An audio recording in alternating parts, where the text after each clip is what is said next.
Okay, so you may have heard that the premier polling destination for presidential approval ratings for nearly 9 decades is no longer going to be tracking those numbers and giving it to the public. The polling firm is called Gallup, and I really think we need to understand why this is such a big deal. So unlike newer polling firms, Gallup uses older techniques to measure voters' preferences. This mainly consists of calling voters on the phone and having them answer.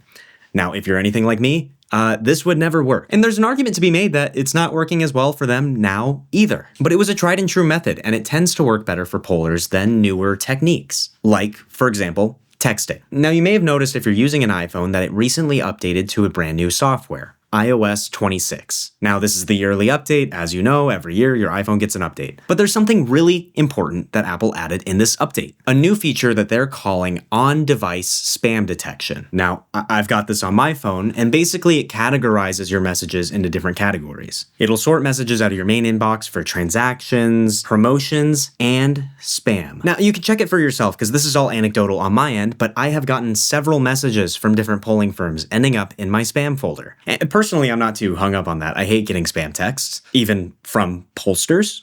But you put this on a wide enough timetable on a broad enough scale, and it means that pollsters aren't able to collect the data that they need. If no one's answering their phones when they call, and no one can see their texts when they come through, how do you get information from voters? And how do you extrapolate that to figure out how the president is doing? Gallup didn't say that that was their reason for ending the presidential approval poll, but I think it might be one of the reasons.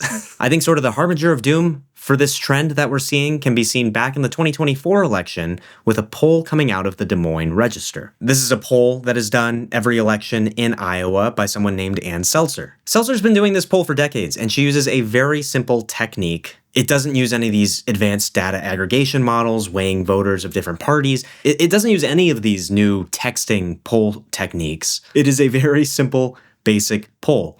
And it's been very accurate in the past. I thought this image that I found was a great example of how people in the polling world used to see the Ann Seltzer poll, sort of implying that other pollers are trying too hard. Now, a slight aside before I tell you how they did in 2024, I think there's a decent argument to be made that the reason these Iowa polls have worked without any of these weird new-fangled models is because Iowa is pretty culturally, racially, and economically homogenous in a way that other states aren't.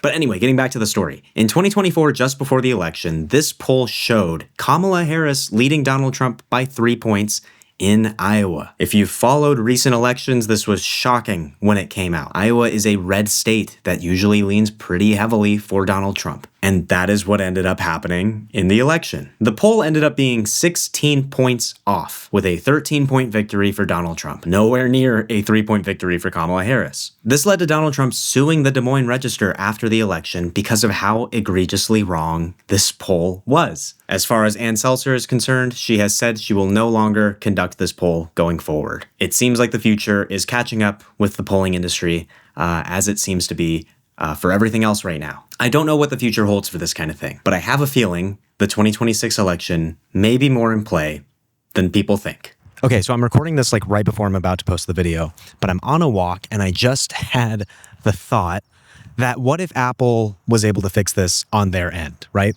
So if they're instituting the spam filtering that is jeopardizing the future of the polling industry, what if they did what they do for, say, health research through their health app and allow people to opt in to political polls that are notified like through Apple's ecosystem, right? I don't think this is a crazy idea. So, like I said, we've seen this with health research and everything before.